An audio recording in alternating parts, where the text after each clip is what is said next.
What's going on? VitalSyntax here. I want to do a couple more video series for Black Ops 2 and other first-person shooters.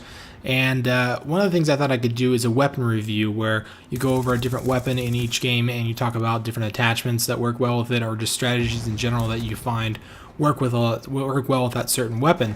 But I feel like that's kind of overdone. A lot of people are doing that on YouTube, so I thought I'd do something similar but a little bit different. That's with the Gametype reviews and talk about what type of loadouts and classes I like to use and find work best for different game types, and also what type of strategies I find work really well in these game types as well. So for the first game type we're talking about is free-for-all. This is kind of a staple of Call of Duty. It's always been a lone wolf type of game, and it's also one that I've played quite a bit of. Now, in Black Ops 2, I haven't played it. Mostly I've been playing Domination and Team Deathmatch, but it's basically the same thing, but I did play quite a bit of free-for-all in the previous Call of Duty games. So let's start with the class loadouts that I find work best for this game type for me. So the first thing is using a submachine gun or assault rifle with a high fire rate, because a lot of the gunfights you're going to get into are medium and close range, mostly close range. So I feel like submachine guns are the way to go. That's not necessarily just the game type either. That's kind of the way the maps are designed. So definitely run a submachine gun. Now, as far as attachments go, I find the two most important ones are the fast mag and the silencer. So people read their radar like crazy, especially on the PC. People are just a lot better about doing that, I feel, than the console crowd, although the console people still do that quite a bit. So you definitely want to stay off the radar as much as you can. So having a silencer is going to basically negate everybody running in your direction and ultimately getting you killed, because you're going to get shot from like 6 different directions.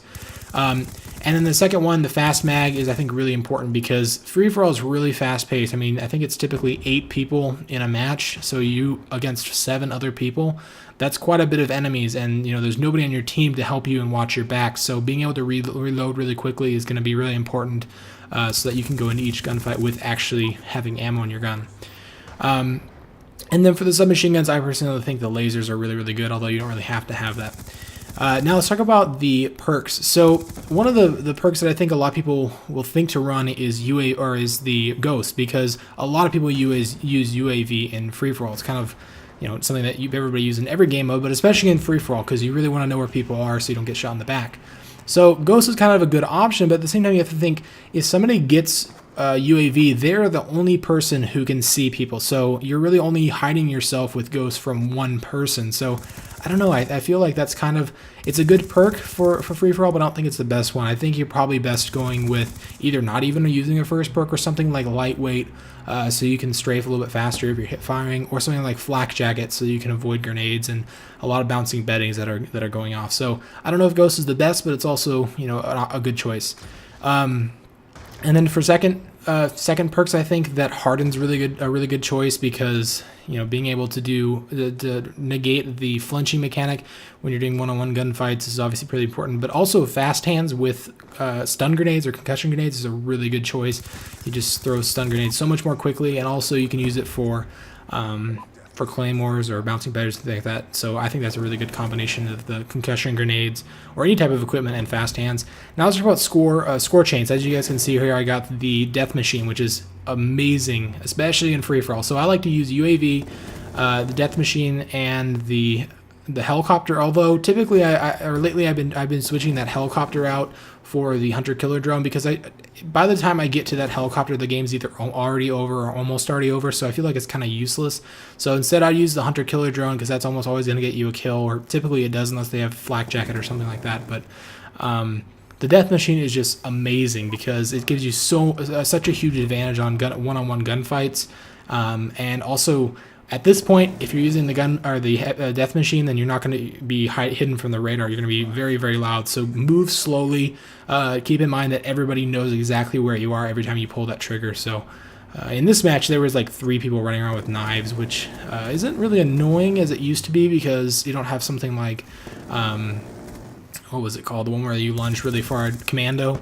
But knifing is still pretty fun. I'll probably have to make some videos talking about knifing and stuff. Because you still got all the ballistic knife, the tomahawks, and you can actually run around with just your knife out if you don't have a primary weapon or a secondary weapon equipped, which is kind of cool as well. And as far as just general tactics, I think one of the things I like to do with with free-for-all is once I get a kill, I like to move in the opposite direction. I kind of want just to push everybody that's around me in a different direction. So if I kill somebody and I know that, typically if you kill somebody, there's not going to be anybody near you because you're usually pretty spread out, pretty even, unless you get a little bit clustered, but typically that doesn't happen. So when I kill somebody, I like to turn around and make sure nobody's on my back because people like to chase each other around until they can get close enough to kill them, or if they're knifing or using a submachine gun or something like that. But I don't know, that's just kind of a strategy I like to use, is kill somebody, turn around, and then go in the other direction.